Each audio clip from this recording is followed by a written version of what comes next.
Continuando con el desarrollo del programa, ¿no?, de la capacitación a la Red Bolívar.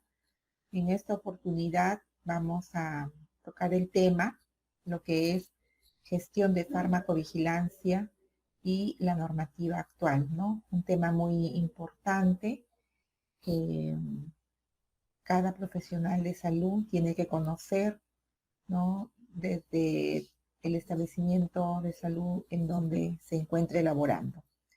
Mi nombre es Patricia Rodríguez Novoa, químico farmacéutico responsable del área de farmacovigilancia y tecnovigilancia de la Jereza La Libertad, ¿no? Entonces vamos a ir dando algunos aspectos teóricos que se tiene que conocer, y también dentro de ello vamos también ir explicando, ¿no?, las normativas actuales que hay, ¿no?, en esto de farmacovigilancia. Como profesionales de la salud, ¿no?, para conocimiento nada más, Perú se encuentra formando parte del Programa Internacional de Farmacovigilancia de la Organización Mundial de la Salud desde el año 2002. Ya viene formando parte de este programa internacional, ¿no? Actualmente, desde ese entonces eran 132 países, pero actualmente más o menos son como 160 países ya que conforman este programa. También tenemos el flujograma que existe en lo que es el Sistema Peruano de Farmacovigilancia y Tecnovigilancia. Hay un Centro Nacional de Farmacovigilancia y Tecnovigilancia que funciona en lo que es DIGEMIT, la Autoridad Nacional de Medicamentos, y luego también existen lo que son centros de referencia regionales de farmacovigilancia y tecnovigilancia y los centros de referencia institucionales. Por ejemplo, acá como región estamos constituidos como centro de referencia regional. Este Centro Nacional de Farmacovigilancia y Tecnovigilancia se alimenta de toda la información que pueden enviarle los centros regionales, los centros de referencia institucionales, también la información que pueden enviarle los titulares de registro sanitario.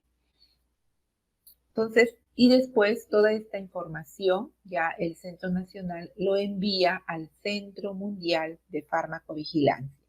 A su vez, el centro de referencia recibe información de los establecimientos de salud con internamiento. Por ejemplo, acá en la región de La Libertad recibimos la información de los institutos especializados, de los hospitales nivel 3.1, 2.1 y también de las clínicas privadas, que ellos también están trabajando estas actividades de farmacovigilancia. A su vez, también recibimos la información de los establecimientos de salud sin internamiento, quiero decir puestos y centros de salud a través de las redes. Luego, también de los establecimientos farmacéuticos, por ejemplo, boticas, farmacias, y ahora ya también estamos trabajando con lo que son droguerías, envían la información al centro de referencia regional.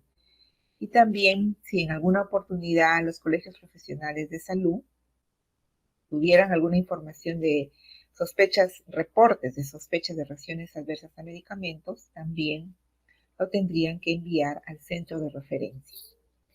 Los centros de referencia institucionales, ¿no?, están constituidos, por ejemplo, en las entidades como las Fuerzas Armadas, las Fuerzas Policiales, ¿no?, el Ejército, instituciones de salud, ¿no? Ellos tienen su centro de referencia institucional. Y a su vez tienen establecimientos de salud con internamiento, ¿no?, que tienen su comité de farmacovigilancia, y los establecimientos de salud sin internamiento. Dentro de ellos no hay comité de farmacovigilancia, pero hay lo que es el profesional responsable de farmacovigilancia y tecnovigilancia. Y los titulares de registro sanitario, quienes ellos también envían directamente toda su información al Centro Nacional de Farmacovigilancia. Es así como funciona el flujograma del Sistema Peruano de Farmacovigilancia. ¿Quiénes integran este sistema peruano de farmacovigilancia? Está integrado por diferentes instituciones. Una de ellas es la Autoridad Nacional de Medicamentos a través del Centro Nacional de Farmacovigilancia y Tecnovigilancia, y es la Autoridad Nacional quien la comanda.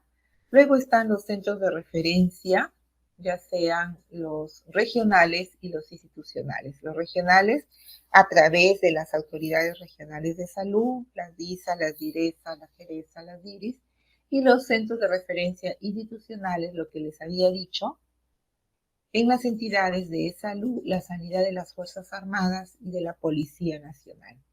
También los titulares de registro sanitario forman parte de este sistema peruano de farmacovigilancia. Los establecimientos de salud públicos y privados, y acá se encuentran ustedes como hospital y como centro y puesto en donde laboran, los establecimientos de salud públicos. Establecimientos farmacéuticos públicos y privados también forman parte de este sistema peruano de farmacovigilancia y los profesionales de la salud.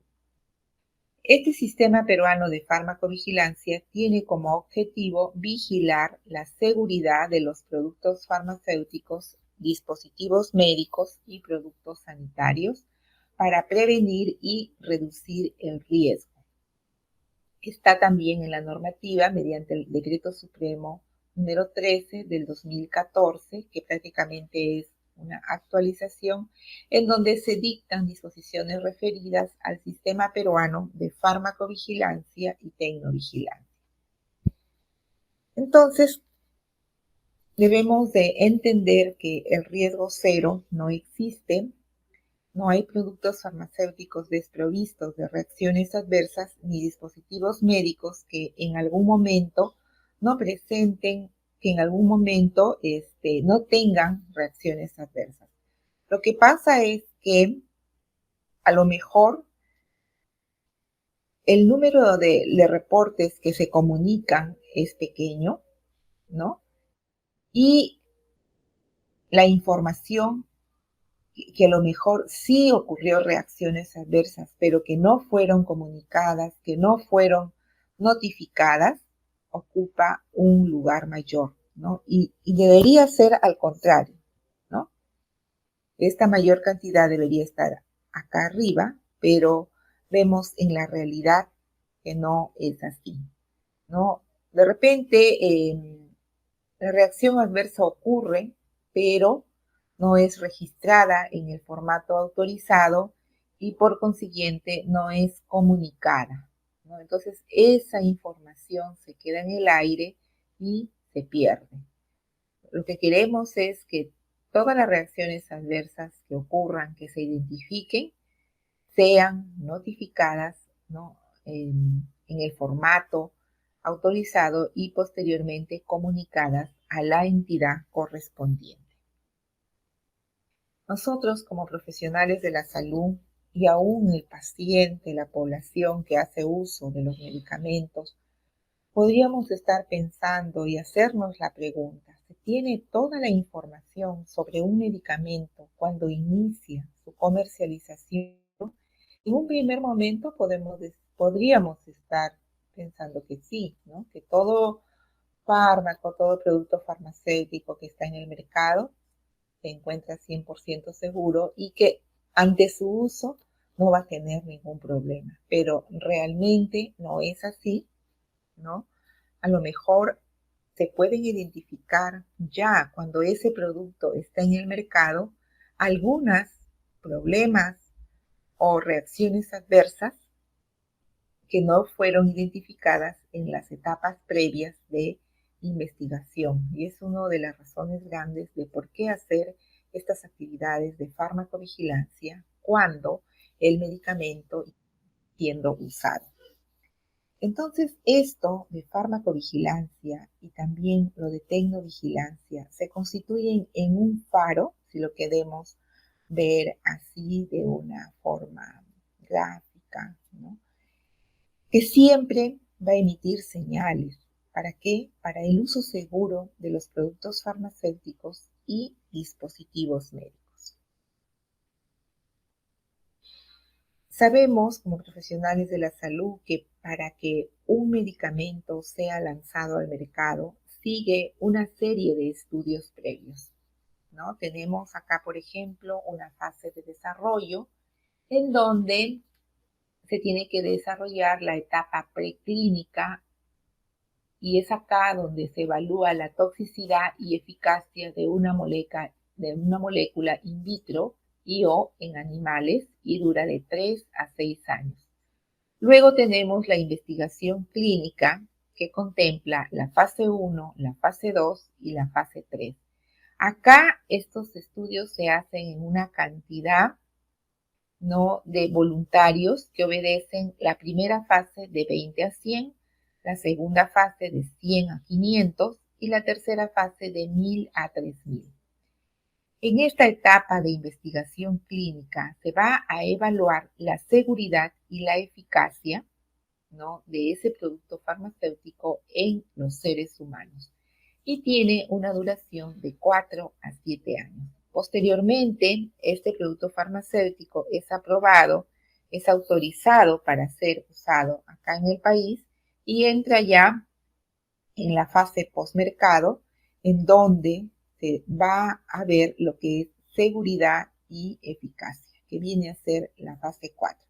Y acá sí, la cantidad de pacientes, de voluntarios que usan ese medicamento es bastante, ¿no?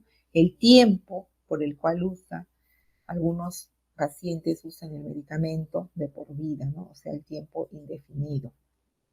Entonces, es acá que se pueden encontrar problemas que no relacionados al medicamento o reacciones adversas que no fueron identificadas en estas etapas previas. Y es una de las razones más importantes de por qué hacer estas actividades de farmacovigilancia.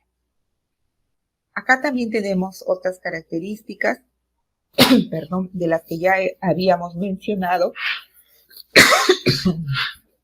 Vemos que en esas etapas previas el número de pacientes es pequeño, en la práctica habitual es mucho mayor, la duración es corta, en la práctica habitual es larga. Los tipos de pacientes en los ensayos clínicos generalmente son adultos. En la práctica habitual, no, un medicamento es usado por grupos de pacientes de las diferentes edades. Pueden ser adultos, niños, ancianos o también pueden ser, por ejemplo, mujeres embarazadas. Las indicaciones en esta etapa son muy definidas y en la práctica habitual menos definidas. Patologías concomitantes generalmente en esas etapas de investigación no tienen otras patologías y en la práctica habitual sí, pues hay pacientes que en algunos casos tienen varias patologías a la vez, ¿no? Posibilidad de interacciones es limitada, la práctica habitual es más amplia, la dosis y pautas son estandarizadas, en la práctica habitual es variable y el cumplimiento terapéutico es controlado en estos ensayos clínicos y en la práctica habitual en algunos casos no se cumple, ¿no? Entonces, la seguridad en el ciclo de un medicamento, primeramente partimos de una investigación básica, luego vamos a ver la investigación preclínica, como lo hemos venido mencionando, posteriormente entramos a lo que es investigación clínica y luego de allí, ¿no?, a la fase de comercialización. Y es en esta fase, en esta etapa, que se tiene que hacer todas estas actividades de farmacovigilancia. Entonces, según la normativa, el Decreto Supremo 016, el Reglamento para el Registro, Control y Vigilancia Sanitaria de Productos Farmacéuticos, Dispositivos Médicos y Productos Sanitarios, la farmacovigilancia es una actividad de salud pública que se va a encargar de la identificación. En un primer momento, como profesionales de la salud, tenemos que identificar la reacción adversa. Luego, se va a encargar de la evaluación, la prevención de los riesgos asociados a los medicamentos una vez que estos han sido comercializados. Esta actividad de farmacovigilancia está orientada también a la toma de decisiones que nos van a permitir mantener la relación beneficio-riesgo de los medicamentos. Anteriormente, lo que es farmacovigilancia se centraba únicamente en hacer un seguimiento a las reacciones adversas que puedan ocurrir con el medicamento en sí, pues en la actualidad ese concepto se ha ampliado y lo que es farmacovigilancia también involucra hacer un seguimiento a lo que son agentes de diagnóstico cuando son usados, especialidades farmacéuticas, radiofármacos y gases medicinales. También comprende hacer un seguimiento ante el uso de medicamentos herbarios, productos dietéticos y edulcorantes, productos biológicos. Por ejemplo, hoy en día con esto de la campaña de vacunación para lo que es para protección de la COVID-19, ahí tenemos que hacer un seguimiento ante la aplicación de las vacunas, ¿no? Y también con las vacunas del calendario normal de vacunación. Aparte de vacunas, tenemos que hacer un seguimiento cuando un fármaco es aplicado, ver si ocurre alguna reacción adversa, debemos de notificarlas. Con productos galénicos también tenemos que estar alerta porque en algún momento durante su uso se puede presentar una reacción adversa. O con productos obtenidos por procedimientos biotecnológicos, ¿no? Los que son los anticuerpos monoclonales, ahí también tenemos que estar vigilando. También lo que son farmacovigilancia, también tenemos que ver en lo que es cuando existen medicamentos de calidad eficiente, ¿no? Ahí la probabilidad de que ocurra reacción adversa es mucho más. Los errores de medicación también, lo que es falsificación, falta de eficacia, por ejemplo, y estos reportes sí hemos tenido en algunos años, cuando nos comunicaban de algún hospital de acá de Trujillo que ante la aplicación de un determinado fármaco no se encontraba el efecto terapéutico esperado. A eso se llama falta de eficacia o lo que también se llama fallo terapéutico y que se debe notificar porque está considerado dentro de un tipo de reacción adversa. Esto es de las vacunaciones masivas y en algunos casos cuando ocurre resistencia a los antimicrobianos. Los objetivos de la farmacovigilancia: el primero, identificar las reacciones adversas a medicamentos, sobre todo aquellas no descritas previamente, es decir, aquellas que ocurren con medicamentos, por ejemplo, que recién son lanzados al mercado, es decir, con medicamentos nuevos. Otro de los objetivos, cuantificar el riesgo de los efectos adversos asociados a los fármacos, prevenir e informar oportunamente a los profesionales. Les decía que en farmacovigilancia es muy importante conocer la normativa. Esto no es de ahorita, esto ya viene desde años anteriores, pero que ahorita tiene a lo mejor un poco más de exigencia con lo nuevo que ha salido, ¿no? Pero ya venía, por ejemplo, desde el año 1997 con la Ley General de Salud, la ley número 26842, en el artículo 34 y 73 nos habla muy claramente de la obligación que tiene el profesional de la salud de realizar el reporte de una reacción adversa al medicamento, mucho más todavía si esta reacción es grave. Y en el artículo 74 nos dice que se debe también mantener lo que son la confidencialidad. Luego tenemos en el año 2004 se da la Política Nacional de Medicamentos que contempla 3 puntos muy importantes, lo que es acceso a medicamentos, lo que es control y vigilancia de productos farmacéuticos, lo que es uso racional de medicamentos y dentro de ello no está considerado lo que es farmacovigilancia. En el año 2009 se da la ley número 29459, la Ley de Productos Farmacéuticos, Dispositivos Médicos y Productos Farmacéuticos. En el artículo 35 nos dice que la Autoridad Nacional de Medicamentos es quien comanda el sistema peruano de farmacovigilancia.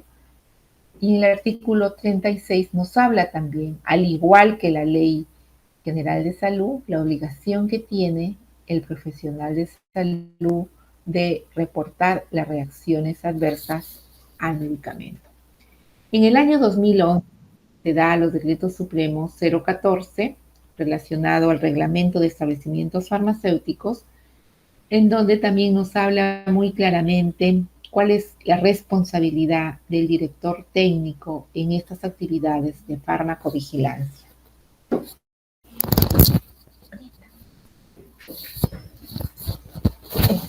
En el decreto supremo 016, relacionado al reglamento para el registro, control y vigilancia sanitaria de productos farmacéuticos, allí también se especifica muy bien en lo que es las actividades de farmacovigilancia, por ejemplo, que se tiene que hacer a los productos farmacéuticos que están contemplados dentro de lo que es la estrategia sanitaria. En el año 2014, mediante el Decreto Supremo número 13, es lo que les mencioné, se dictan las disposiciones referidas al Sistema Peruano de Farmacovigilancia y Tecnovigilancia.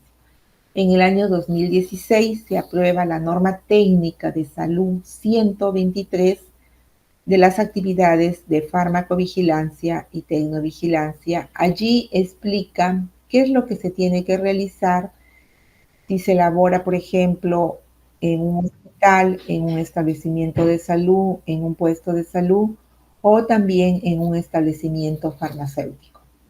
Y también en este año se aprueba los nuevos formatos de notificación de reacciones adversas a medicamentos mediante la resolución directoral número 144. En el año 2020 se aprueba lo que es el Manual de Buenas Prácticas de Farmacovigilancia mediante la resolución directoral número 1053, pero este manual para lo que es titulares de registros sanitarios, droguerías y almacenes especializados. En el año 2021 se aprueba el formato de notificación de SAVI, pero para lo que es SAVIs leves y moderados, y en el año 2022 se aprueba lo que es el Manual de Buenas Prácticas de Oficina Farmacéutica, que contempla las buenas prácticas de almacenamiento, las buenas prácticas de dispensación, las buenas prácticas de farmacovigilancia, las buenas prácticas de seguimiento farmacoterapéutico y lo que es buenas prácticas de distribución y transporte, ¿no? Mediante la resolución 554. Entonces, allí tenemos la normativa, ¿no? Que tenemos que tener en cuenta porque ahí está detallado todo lo que tiene que realizar en lo que es farmacovigilancia. El objetivo, por ejemplo, de esta norma técnica 123 que les he mencionado es establecer las actividades de farmacovigilancia y tecnovigilancia a desarrollar por los integrantes del Sistema Peruano de Farmacovigilancia y Tecnovigilancia de productos farmacéuticos, dispositivos médicos y productos sanitarios. Esta norma contempla numerales, uno de ellos es el 6.8 relacionado a las actividades de los establecimientos de salud públicos y privados, que nos dice el establecimiento con internamiento debe conformar su comité de farmacovigilancia y tecnovigilancia. También debe dotar de los recursos humanos, logísticos, informáticos y de comunicación necesarios para promover, monitorear, vigilar y evaluar el adecuado funcionamiento de la farmacovigilancia y tecnovigilancia en el establecimiento de salud. También que debe implementar, desarrollar, monitorear y evaluar las actividades de farmacovigilancia en el establecimiento. El comité de farmacovigilancia debe estar integrado como mínimo por los siguientes profesionales: el médico cirujano, de preferencia un médico internista, el licenciado en enfermería, licenciada en enfermería, responsable de epidemiología, un químico farmacéutico, quien a su vez es el responsable de farmacovigilancia y tecnovigilancia del establecimiento de salud, y un responsable de la oficina de calidad o quien haga sus veces. Estos 5 profesionales van a conformar el comité de farmacovigilancia y tienen que trabajar con responsabilidad, ¿no? Y sobre todo en bastante coordinación. En cuanto, dice la norma, a los establecimientos de salud sin internamiento, si bien es cierto, allí no hay comité de farmacovigilancia, pero sí tienen que tener un responsable de farmacovigilancia. Se les ha hecho llegar una solicitud para que nos envíen, tengan a nivel de cada puesto y centro y a nivel de la red un responsable de farmacovigilancia para que la coordinación y la comunicación también sea más fluida. En los establecimientos de salud sin internamiento, igual se debe implementar, desarrollar, monitorear y evaluar las actividades de farmacovigilancia, también promover la farmacovigilancia y tecnovigilancia, elaborar e implementar los procedimientos operativos estandarizados en farmacovigilancia. Igual también en lo que son hospitales deben tener su procedimiento operativo en farmacovigilancia. También debe de capacitarse al personal en farmacovigilancia y tecnovigilancia y luego enviar las notificaciones de sospechas de reacciones adversas a lo que es el centro de referencia regional. Entonces acá, como un resumen en lo que dice la norma, en los establecimientos de salud con internamiento debe haber un comité de farmacovigilancia.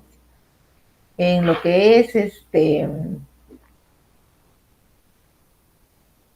sin internamiento, en lo que es una farmacia, si es una farmacia o botica, también debe haber un responsable de farmacovigilancia y tecnovigilancia. Y en los establecimientos farmacéuticos privados, también allí, por ejemplo, en las clínicas, también hay un comité de farmacovigilancia, ¿no? A su vez, también coordina con el responsable de farmacovigilancia. ¿Qué más nos dice? Las RAN graves deben ser comunicadas en 24 horas y las RAN leves y moderadas en un plazo no mayor de 15 días. Acá la recomendación es que tras ocurra la RAN, no esperar 15 días. Claro, la norma lo dice así, pero para un mejor cumplimiento nos deben de enviar tras cuál ocurre la reacción adversa, tras cuál enviarla, para evitar la pérdida de esa información. Desde acá, desde el Centro de Referencia de Farmacovigilancia, ¿no?, de la región, les enviamos constantemente lo que son las alertas. Estas alertas van dirigidas a hospitales y a las redes de salud.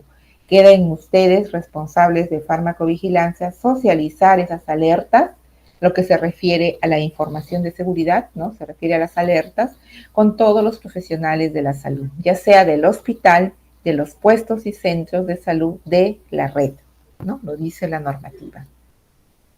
¿Qué más nos dice? Acá nos habla con respecto también, la norma habla con respecto a los establecimientos farmacéuticos. El director técnico dice es el responsable de farmacovigilancia y tecnovigilancia, responsable de cumplir y hacer cumplir las actividades de farmacovigilancia, debe elaborar e implementar un procedimiento operativo estandarizado, debe gestionar las sospechas de reacciones adversas e incidentes adversos, debe proporcionar a la Autoridad Nacional de Medicamentos, cuando sea requerido, documentos o información relacionado a farmacovigilancia y tecnovigilancia, y también debe difundir información sobre seguridad. En cuanto a gestionar las sospechas de reacciones adversas e incidentes adversos, se debe contar con formatos de notificación para profesionales de la salud.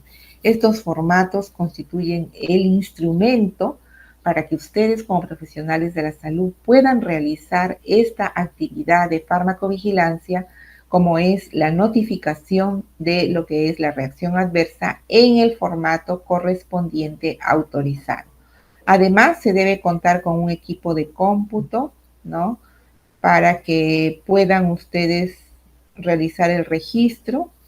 Acá también informarles que a nivel de la región, cada hospital e instituto especializado cuentan con un aplicativo electrónico e informático y es por allí que envían, ¿no?, sus reportes de reacciones adversas al centro de referencia regional. En lo que es puestos y centros de salud, están constituidos a nivel de la red.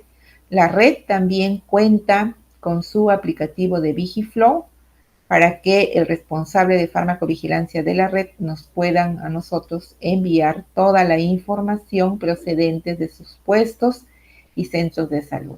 Además debe contar con correo electrónico, ¿no?, de cada hospital o de la red que manejan este aplicativo. En cuanto a lo que es la otra normativa, la aplicación de las buenas prácticas de farmacovigilancia, les dije que comprenden las buenas prácticas de almacenamiento, las buenas prácticas de dispensación y buenas prácticas de farmacovigilancia como obligatorio. Y lo que es seguimiento farmacoterapéutico, distribución y transporte cuando corresponda. El manual de buenas prácticas de farmacovigilancia lo tenemos aprobado mediante la resolución 553 para lo que aprueba el manual de buenas prácticas de oficina farmacéutica y dentro del cual está contemplado esto de las buenas prácticas de farmacovigilancia. Mediante resolución 554, no tiene como ámbito de aplicación lo que son los servicios de farmacia de los establecimientos de salud, las boticas y farmacias privadas, ¿no? Y acá el aprobado por la resolución 1053, el manual de buenas prácticas de farmacovigilancia, pero para lo que es titulares de registros sanitarios, droguerías y almacenes especializados. Y bueno, acá tiene también sus respectivas modificaciones, ¿no? El manual de buenas prácticas de farmacovigilancia es un conjunto de requerimientos, ¿no?, creados para asegurar el adecuado funcionamiento y el desempeño del sistema de farmacovigilancia por las autoridades reguladoras, la industria farmacéutica, las instituciones de salud, los profesionales de salud y los pacientes. Estas buenas prácticas de farmacovigilancia para farmacias de los establecimientos de salud tiene por finalidad asegurar que las farmacias de los establecimientos de salud públicas y privadas tengan un adecuado funcionamiento y desempeño en relación a los servicios de almacenamiento, ¿no? Dispensación se refiere al de buenas prácticas de oficina farmacéutica y farmacovigilancia de los productos farmacéuticos. Acá el ámbito de aplicación, lo que les decía, para las boticas, para las farmacias y las farmacias de los establecimientos de salud. También tiene su base legal. Las buenas prácticas de farmacovigilancia se apoyan en la obtención de datos de las notificaciones de las reacciones adversas. Esto de la notificación de la reacción adversa constituye el pilar fundamental y es la base para lo que son los sistemas de notificación. Comprende un conjunto de reglas, procedimientos operativos, estándar y prácticas establecidas que deben cumplir las oficinas farmacéuticas y farmacias de los establecimientos de salud para asegurar la calidad y la confidencialidad de los datos de las notificaciones de sospecha. ¿Qué más nos dice estas buenas prácticas? En este numeral dice, es responsabilidad del director técnico implementar y desarrollar las actividades de farmacovigilancia para contribuir con el uso seguro de los productos farmacéuticos que se dispensen y o expendan. El director técnico debe elaborar e implementar procedimientos operativos estandarizados impresos, los cuales pueden estar impresos o también en forma digital, pero estos procedimientos deben describir como mínimo los procesos de detección, notificación, registro y envío de las sospechas de reacciones adversas. ¿Qué más nos dice? A fin de brindar al paciente usuario información adecuada sobre reacciones adversas, se debe tener acceso a literatura científica actualizada. Es decir, que allí en el servicio de farmacia deben contar con alguna bibliografía, ¿no? Para que en algún momento el paciente o usuario, o también puede ser que de repente otro profesional de la salud les consulte a ustedes sobre un determinado medicamento, tengan acceso y ustedes puedan darle la información.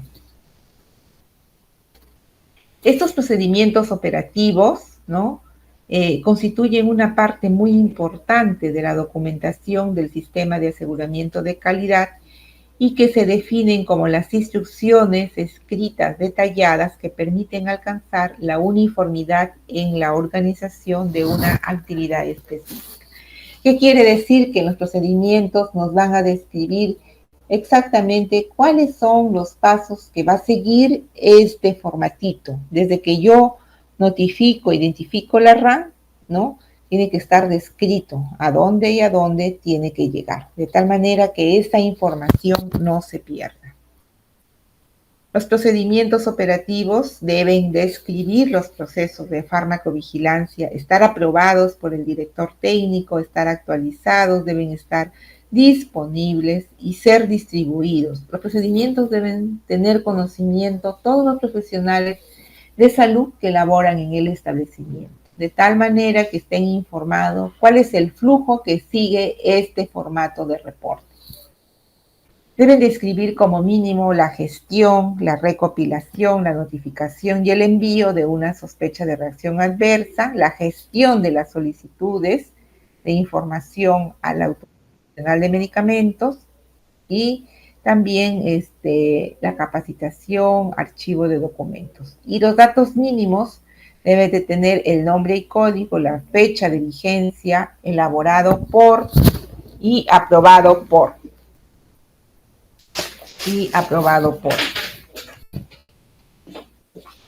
¿Qué más nos dice en lo que es gestión? En los servicios de farmacia o los responsables de farmacovigilancia deben contar con formatos aprobados para Autoridad Nacional de Medicamentos para la notificación de la sospecha de reacción adversa a medicamentos. Es lo que comúnmente nosotros conocemos como la hoja amarilla, ¿no? Lo deben tener ahí en su farmacia.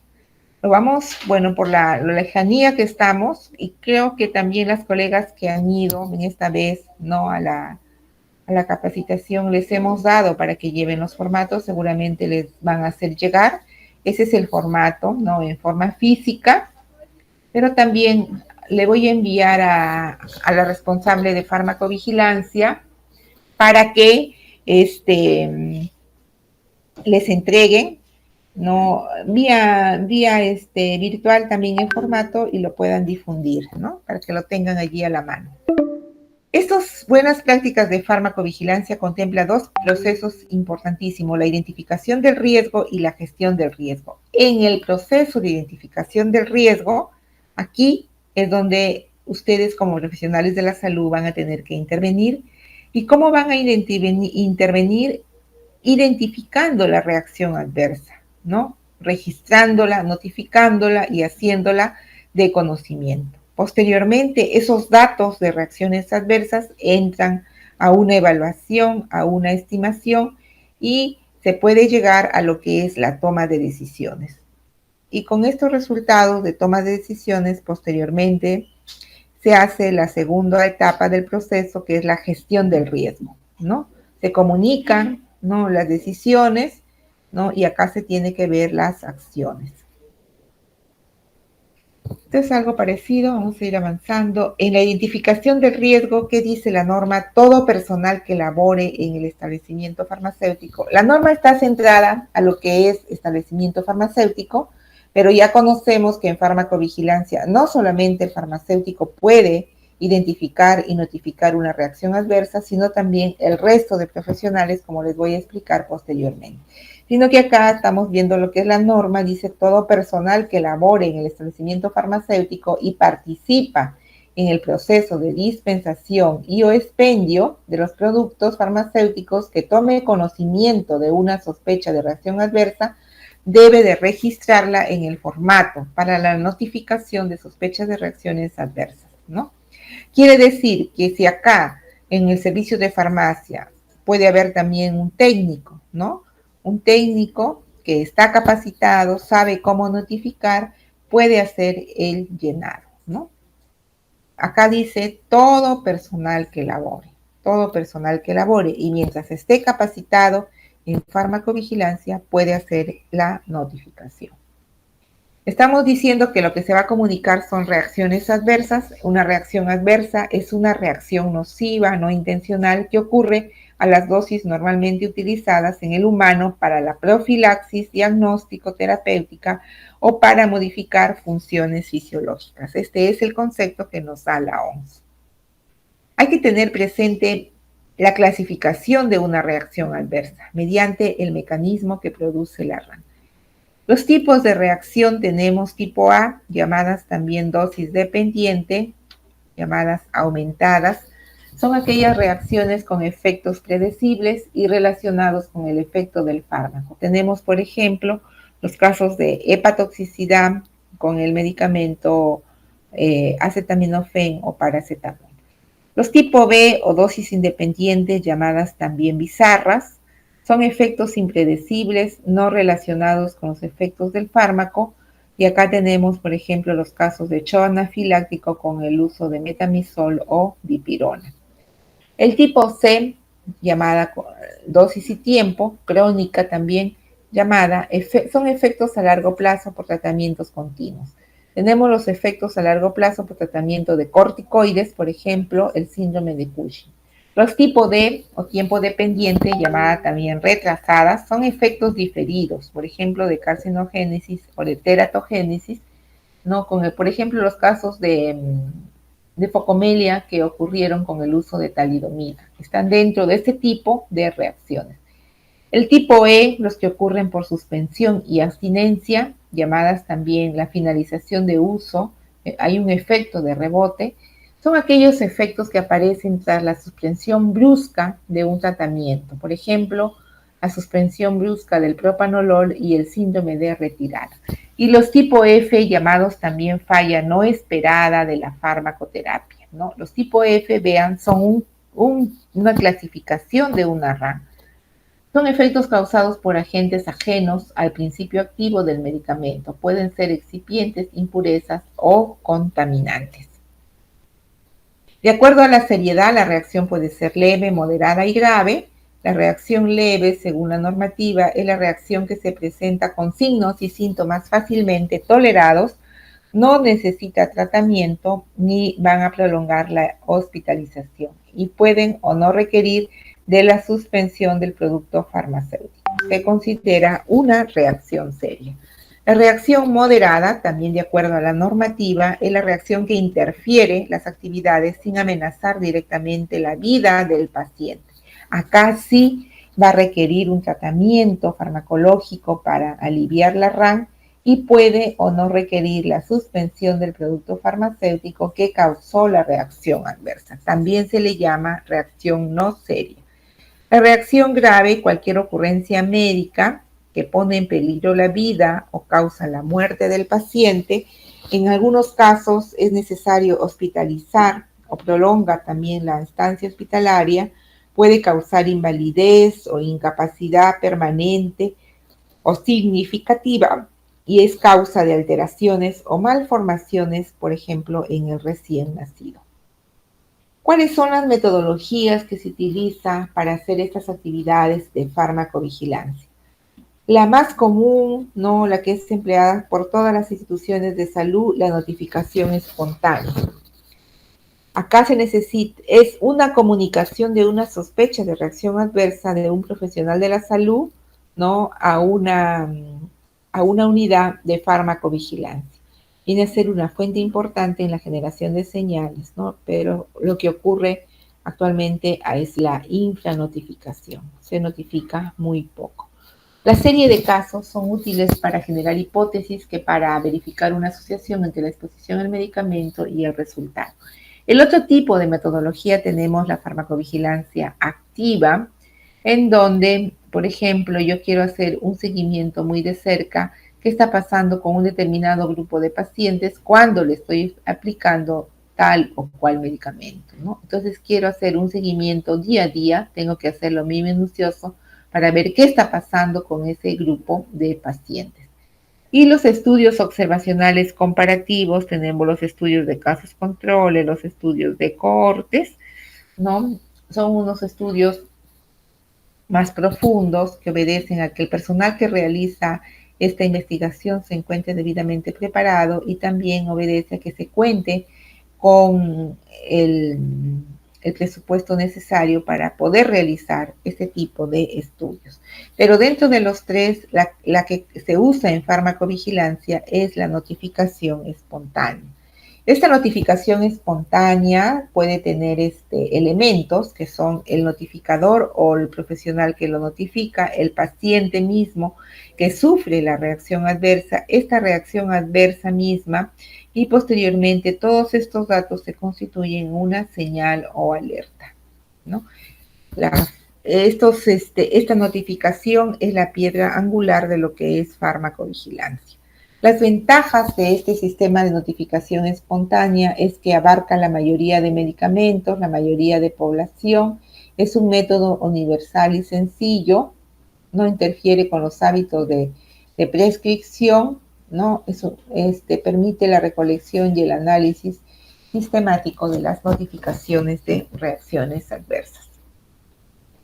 Esta norma nos dice también que las reacciones adversas graves no se consignan la gravedad de la reacción. Pueden ser leves, moderadas y graves. Deben protegerse la confidencialidad. Acá también en la norma vuelve a repetir la confidencialidad de la información. No se debe de contar con un registro para las sospechas de reacciones adversas. Este registro lo pueden hacer en Excel, en donde basean toda la información contenida en lo que es la hoja amarilla. Este es el formatito que se utiliza, ¿no? La hoja amarillita para el reporte de reacciones adversas a medicamentos. Entonces nos podemos preguntar, ¿qué tenemos que notificar? Se notifica toda sospecha de RAM, conocida o esperada, desconocida o inesperada, leve, moderada, ¿no?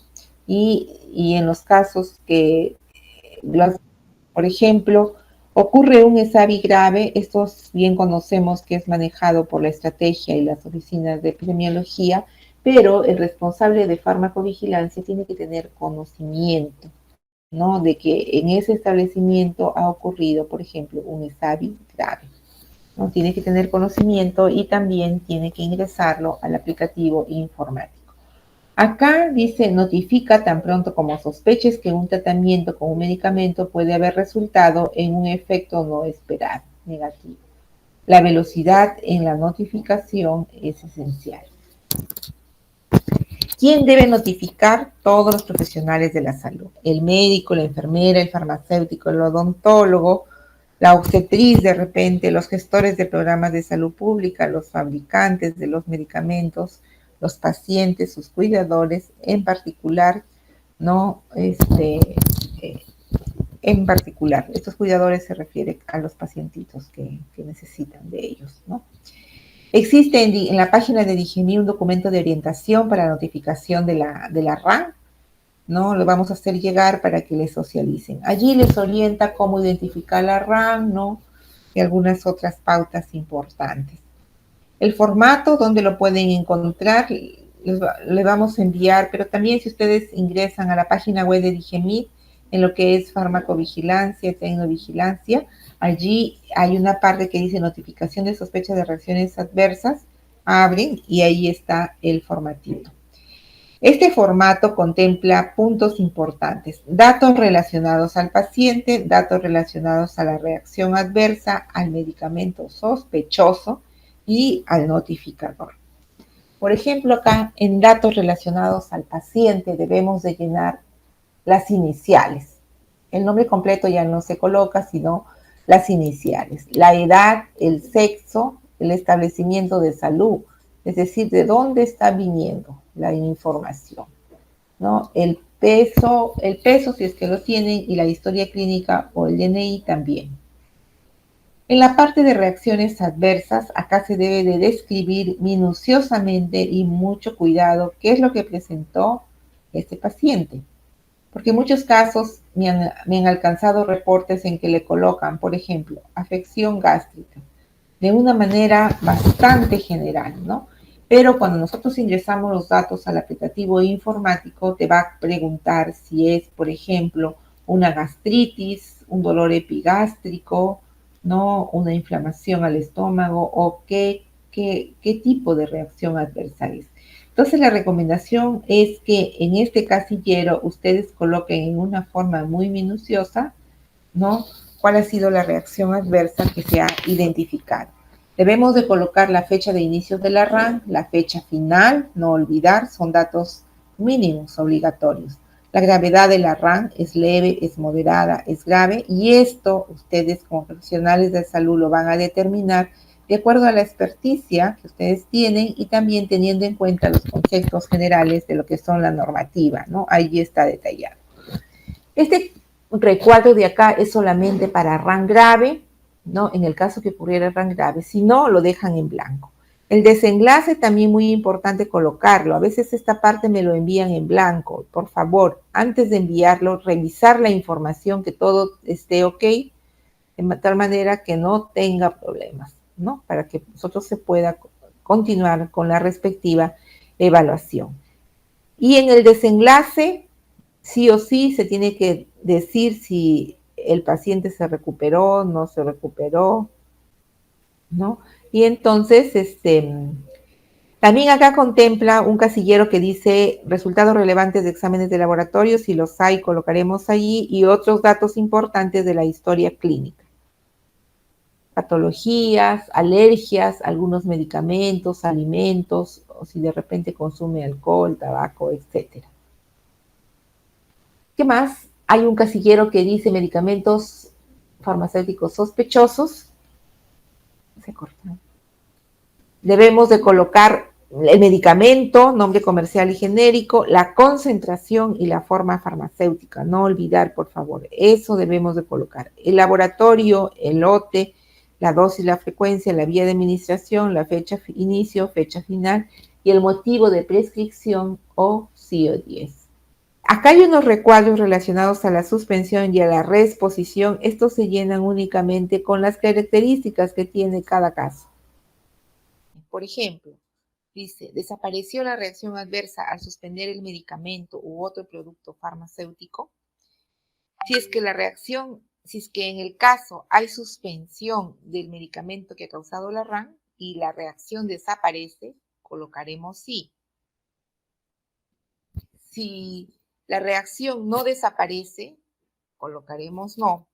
Pero si la reacción adversa no nos menciona que el medicamento que causó la RAN se suspendió, colocaremos no aplica, ¿no? Y así sucesivamente para el resto de recuadros. Acá, por ejemplo, desapareció la reacción adversa al disminuir la dosis. Si en mi caso no se disminuyó la dosis, de frente coloco no aplica, ¿no? Y si sí se disminuyó, colocaré sí, siempre y cuando la reacción desaparezca, y no cuando la reacción no desaparezca. Igual lo evaluamos para reexposición. Tenemos que colocar también, el paciente recibe tratamiento para la RAN, coloca sí y acá especifica qué medicamentos le dieron para la RAN, el nombre, la concentración, la forma farmacéutica y a qué dosis. Debemos de colocar el registro sanitario, la fecha de vencimiento del producto que ocasionó la RAN, y en el recuadro de medicamentos concomitantes utilizados en los últimos 3 meses, igual se colocará el nombre comercial genérico, la concentración, forma farmacéutica, la dosis, frecuencia, la vía de administración, fecha de inicio, fecha final y el motivo de la prescripción. Pero esto es de medicamentos concomitantes, ¿no?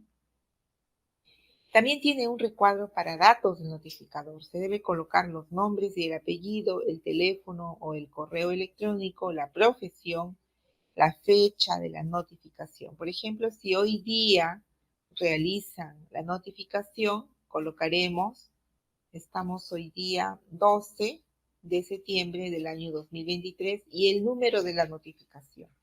Si es la primera notificación que se identifica en el establecimiento de salud, colocaré 1. Pero si ya anteriormente tengo 3 notificaciones y esta de hoy día sería acá número 4, ¿no? El correlativo. Cada establecimiento de salud, cada hospital, cada puesto tiene que tener su propio número correlativo.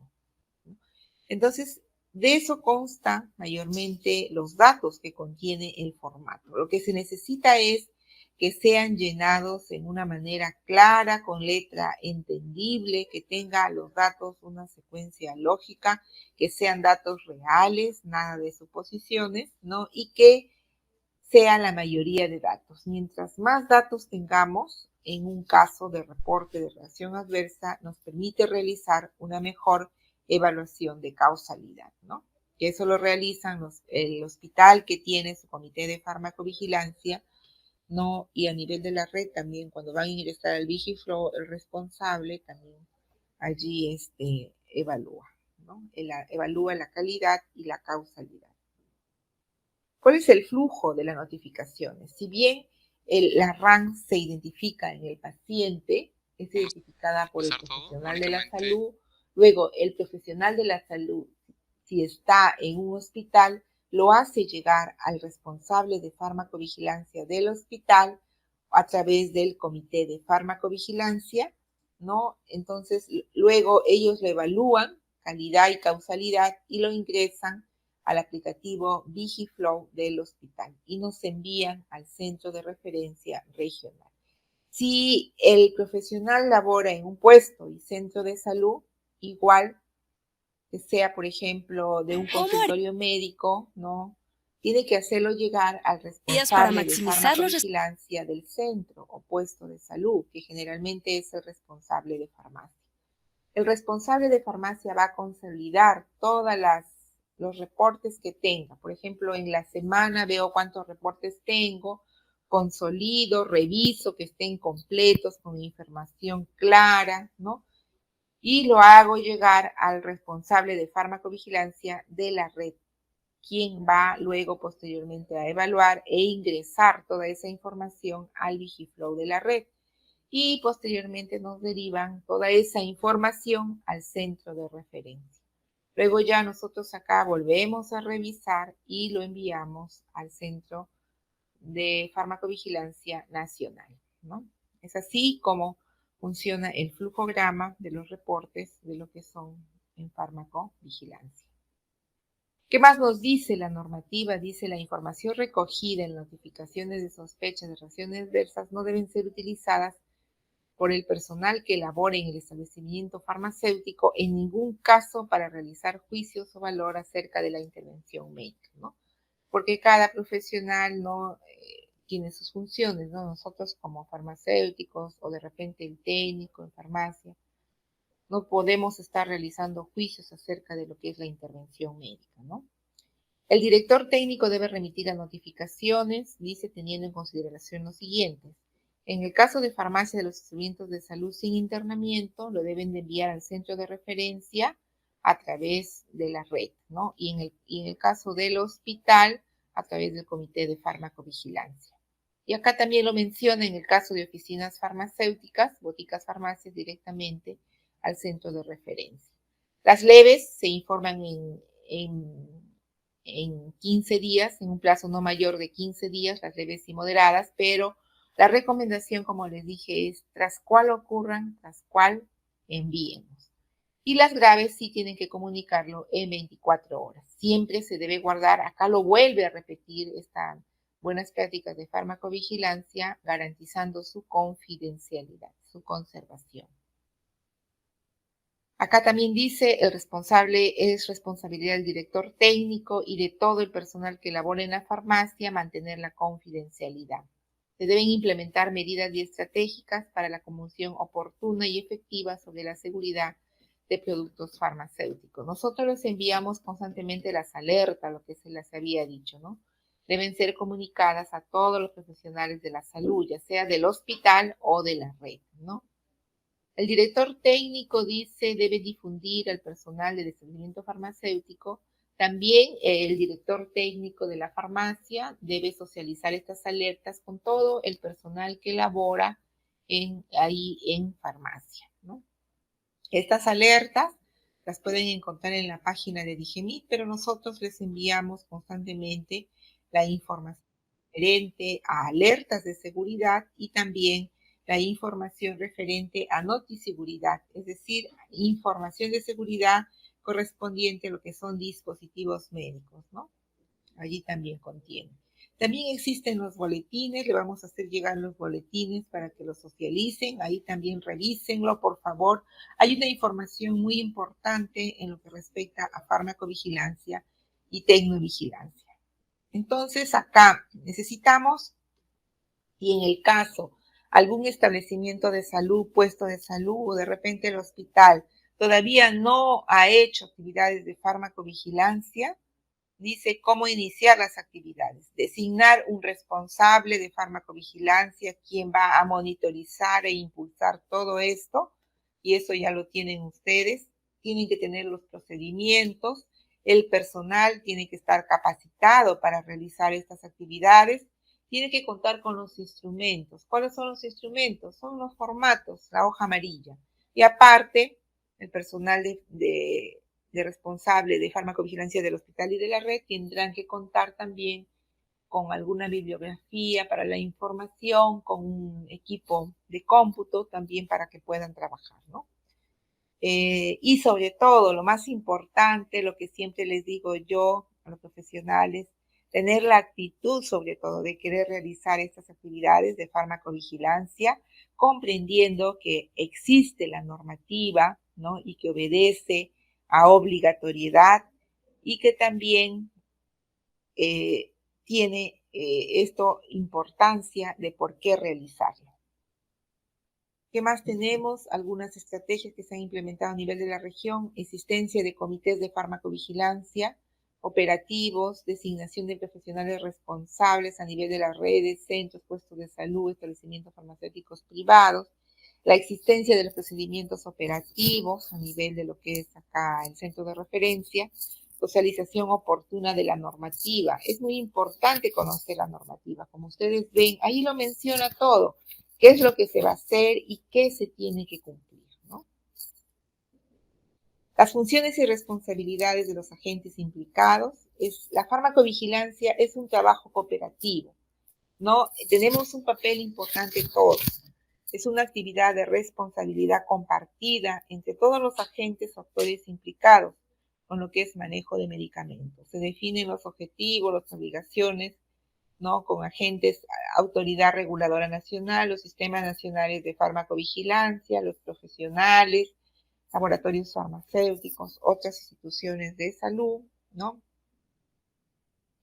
Y todo esto que hagamos en farmacovigilancia nos va a permitir tomar decisiones regulatorias. Toda esta información que ustedes nos envían no puede servir para la elaboración de alertas de seguridad, algunos documentos de modificación de inserto, algunos documentos de reformulación de productos farmacéuticos y sobre todo esas actividades de farmacovigilancia en algún momento, sumado a otras actividades, ¿no? Por ejemplo, de las otras áreas, por ejemplo, del área de control y vigilancia, y teniendo toda la documentación sustentatoria, en algún momento se puede llegar hasta la suspensión o cancelación del registro sanitario, es decir, retiro del medicamento del mercado, ¿no?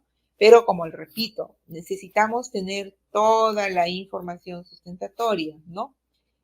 Porque si no tenemos, por decir, algo escrito, algo que esté detallado, no podemos avanzar o continuar con los demás procesos que siguen lo que es farmacovigilancia. Como les decía en un inicio, esto de la comunicación que ustedes nos hagan enviándonos los reportes de las sospechas de reacciones adversas, ese es el punto principal, el pilar inicial en lo que es farmacovigilancia. Si no tenemos ello, no podemos llegar a esto que estoy mencionando ahorita, a lo que son decisiones regulatorias, algunas medidas administrativas, ¿no?